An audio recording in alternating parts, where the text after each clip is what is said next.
Hello students, स्वागत है आपका ग्लोरी स्टडी पॉइंट क्लासेस में। मैं Shivam Sharma. Students, class 12th Uttarakhand board के जो स्टूडेंट्स हैं उनके लिए हिस्ट्री के वेरी इंपॉर्टेंट क्वेश्चंस हैं। इन क्वेश्चनों को अगर आप रीड करते हैं तो 100% एग्जाम में आपका बहुत ही ज़्यादा अच्छा स्कोर बनेगा। ऐसा ही वीडियो जो ये मैं डाल रहा हूँ ये आपको पूरे यूट्यूब पर नहीं मिलने वाला, क्योंकि ये क्वेश्चंस मैंने जो फाइंड किए हैं अकॉर्डिंग टू आपके प्रीवियस ईयर के जो पेपर हैं उनमें से इन क्वेश्चनों को अच्छे से छांट के निकाला है और अकॉर्डिंग टू आपके रिड्यूस सिलेबस के। तो ये 2025 का पहला ऐसा वीडियो है जिसमें आपके रिड्यूस सिलेबस के अकॉर्डिंग जो है क्वेश्चन मैं आपको बता रहा हूँ, ताकि आपको एग्जाम में बहुत ज़्यादा हेल्प मिले। तो आइए वीडियो को स्टार्ट करते हैं। चैनल पे नहीं है तो चैनल को सब्सक्राइब जरूर कर देना और बेल आइकन को प्रेस कर लेना, ताकि आपको इसी तरीके का लेटेस्ट अपडेट मिलता रहे। तो सबसे मैंने इसमें जो आपके हिस्ट्री के क्वेश्चन है उनको अकॉर्डिंग टू आपकी बुक के क्या किया, डिवाइड किया। जैसे आपकी पहली बुक है जो पुरातत्व और प्राचीन भारत, यानी भाग फर्स्ट, इंग्लिश में आप पढ़ लीजिए आर्कियोलॉजी एंड एंशिएंट इंडिया जो है, ठीक है। अब जैसे ही क्वेश्चन स्टार्ट करते हैं तो पहले पार्ट फर्स्ट के क्वेश्चन बताऊंगा, फिर सेकंड के, फिर थर्ड के, तीनों एक साथ ही हैं। और ये क्वेश्चन पढ़ने के बाद गारंटी के साथ आपका बहुत ज़्यादा अच्छा स्कोर बन जाएगा। देखिए, सबसे पहले आप देखेंगे यहाँ पे हड़प्पा सभ्यता में मनके बनाने के लिए प्रयुक्त पदार्थों का उल्लेख कीजिए। और इसकी जगह एक दूसरा क्वेश्चन भी आपका बुक में पूछा जा सकता है कि सिंधु सभ्यता जो थी उसका विस्तृत वर्णन कीजिए। उसमें सारी चीज़ें आपको देखनी पड़ेंगी, मोहनजोदड़ो वगैरह ये सब चीज़ें आपकी उसमें आएंगी, ठीक है।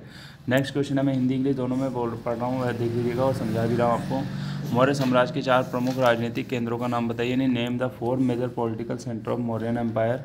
इनके बारे में आपको बताना है, यानी जब मौर्य साम्राज्य के 4 प्रमुख राजनीतिक केंद्र कौन कौन से थे उनके बारे में आप यहाँ पे बात करेंगे, उनके बारे में आप बताएंगे, ठीक है। नेक्स्ट क्वेश्चन आप देखेंगे यहाँ पे, हड़प्पा सभ्यता के शहरों की जल निकासी प्रणाली नगर योजना की ओर संकेत करती है, क्या आप इससे सहमत है? कारण सहित बताइए। यानी कह रहा है कि the drainage system in cities of Harappan civilisation indicate town planning.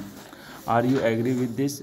Right with reason. यानी कह रहा है कि हड़प्पा सभ्यता में के शहरों में जो जल निकासी, यानी जल के निकले, पानी के निकलने, जैसे हमारे यहाँ पे कॉलोनियों में देखते हो आप, छोटी छोटी पतली पतली नहरें बना देते हैं, इस तरीके की नहरें वहाँ पे बनाई गई थी पानी निकालने के लिए। तो उससे ये पता चलता है कि क्या ये एक सभ्यता नगर सभ्यता थी।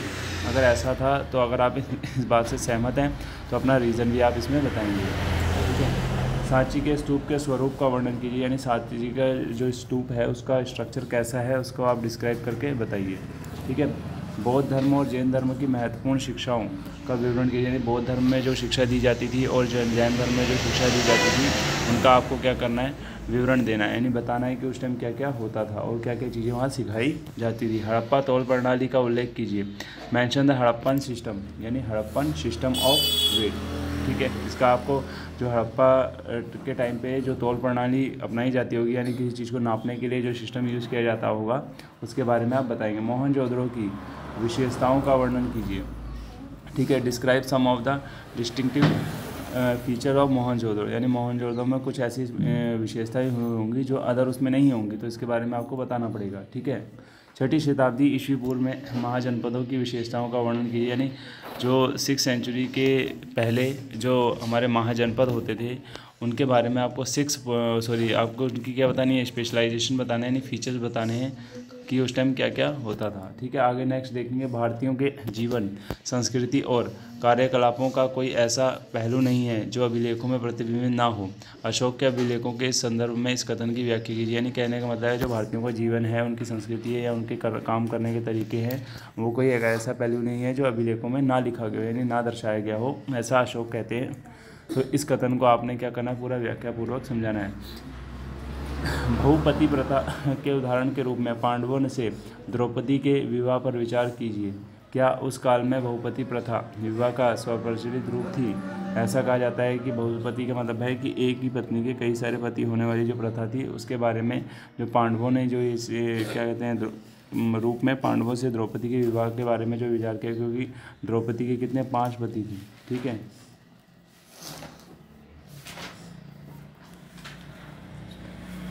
द्रौपदी के कितने पति? 4 पति थे, 5 कह रहा हूँ मैं, 4 पति थे और 5वां तो कर्ण था। कर्ण से खैर उसका कोई वो नहीं था, पांडव जो है टोटल,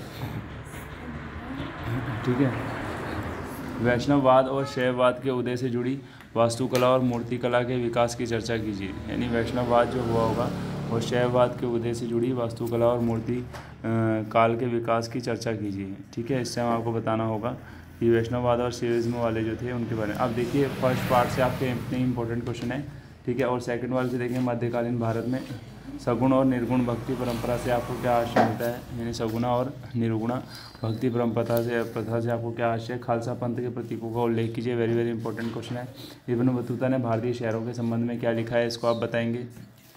भारतीय जाति व्यवस्था के संबंध में अल बरूनी की क्या व्याख्या, यानी भारतीय जाति प्रथा जो व्यवस्था जो यहाँ चलती थी उसके बारे में जो अल बरूनी ने बताया है उसके संबंध में आपको क्या करनी है, व्याख्या करनी है। अल बरूनी के द्वारा बताए गए जो भी उन्होंने वृत्तांत दिया होगा उसमें बताया होगा तो उसके अकॉर्डिंग आप क्या करेंगे, सेट करेंगे। मुगल भारत में जमींदारों की भूमिका, यानी जब मुगल टाइम पीरियड चल रहा था तो उस टाइम भारत में जो जमींदार थे उनकी क्या क्या इंपॉर्टेंस यानी रोल प्ले करते थे वो। विजयनगर साम्राज्य की सामाजिक एवं आर्थिक दिशा पर प्रकाश डाली, यानी विजयनगर जो है आपका एक साम्राज्य था, उसकी जो सोशिकल एंड इकोनॉमिकल जो कंडीशन थी उसके बारे में आपने बताना है। ठीक है। मुगल कालीन चित्रकला का विस्तार पूर्वक, यानी मुगल कालीन जो चित्रकला उस टाइम पेंटिंग होती थी मुगल काल में उसके बारे में आपको क्या करना है, विस्तार पूर्वक समझाना है। हम्पी की खोज कैसे हुई। हम्पी एक जगह है जिसको डिस्कवर करने का श्रेय किसको जाता है वो आप बताएंगे, और इसकी खोज कैसे हुई ये भी आपने बताना है। बादशाहनामा पर आपने क्या करना है, एक संक्षिप्त टिप्पणी लिखनी है। बादशाहनामा क्या है उसका एक शॉर्ट नोट्स आप लिख के बताएंगे।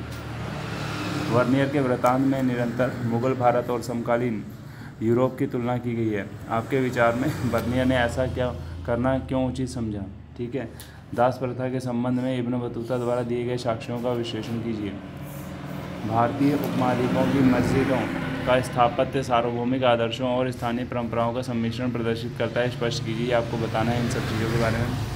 विजयनगर साम्राज्य के उत्थान और पतन, यानी विजयनगर के बनने और उसके पतन होने तक को आपने क्या करना है, एक संक्षेप में लिखना है। कब वो बना, कैसे बना और कब वो उजड़ गया, इस तरीके से आप लिखना है। मुगल भारत में पंचायत और गांव का मुखिया किस प्रकार ग्रामीण सभा का समाज का नियमन करते हैं, इसके बारे में आप बताएंगे। यानी मुगल टाइम पे भारत में जो पंचायत और गांव का जो मुखिया होता होगा वो ग्राम को किस तरीके से चलाता होगा उसके बारे में आप लिखेंगे। 16वीं-17वीं शताब्दी में कृषि उत्पादन में महिलाओं की भूमिका का वर्णन आपने करना है। यानी कह रहा है जब 17 और 16 सेंचुरी चल रही थी तो उस टाइम जो एग्रीकल्चर होती थी तो उसमें महिलाओं का क्या रोल होता था, यानी जब कृषि होती थी उस टाइम महिलाएँ क्या रोल प्ले करती थी। ये थे आपके सेकंड बुक के इंपॉर्टेंट क्वेश्चन। अब थर्ड बुक की मैं बात करूँगा, इसके क्वेश्चन सारे इंपॉर्टेंट है। खिलाफत आंदोलन क्या था, साइमन कमीशन के विषय में आप क्या जानते हैं, इन सबके बारे में आप लिखेंगे। ग्रामीण बंगाल में जोतदारों ने जमींदारों के प्रभुत्व का किस प्रकार प्रतिरोध किया, वर्णन करना है आपको। पहाड़िया लोग कौन थे, बाहरी लोगों के आगमन पर उनकी क्या प्रतिक्रिया रही, यानी कह रहा है कि पहाड़िया लोग कौन होते थे, जब बाहर के लोगों का वहाँ आना जाना स्टार्ट हुआ तो उनकी क्या रिस्पॉन्स हुआ, क्या प्रतिक्रिया उन्होंने दिखाई, इसके बारे में आप बताएंगे। उन साक्ष्यों की चर्चा कीजिए जिनसे पता चलता है कि 1857 की क्रांति में विद्रोही योजनाबद्ध व समन्वित ढंग से काम कर रहे थे। कहने का मतलब जब 1857 की क्रांति की गई, ठीक है, तो उस टाइम जो उन्होंने उसको सॉल्व करने के लिए जो भी वहाँ पे एविडेंस या कोई ऐसे प्रूफ मिले होंगे जिससे पता चलता है, यानी उनकी प्लानिंग क्या थी और क्या उससे कोऑर्डिनेशन होता था, उसके बारे में आपको लिखना है यहाँ पे। ठीक है। 1857 की क्रांति में लोगों को सक्रिय करने में अफवाहों और भविष्यवाणियों की क्या भूमिका थी, यानी कहने का मतलब है लोगों को फालतू की उल्टी सीधी खबरें जब सुनाई जाती थी या उल्टी सीधी भविष्यवाणियाँ की जाती थी तो लोग उन अफवाहों में कैसे विश्वास करते थे, इस बारे में आपको बताना है।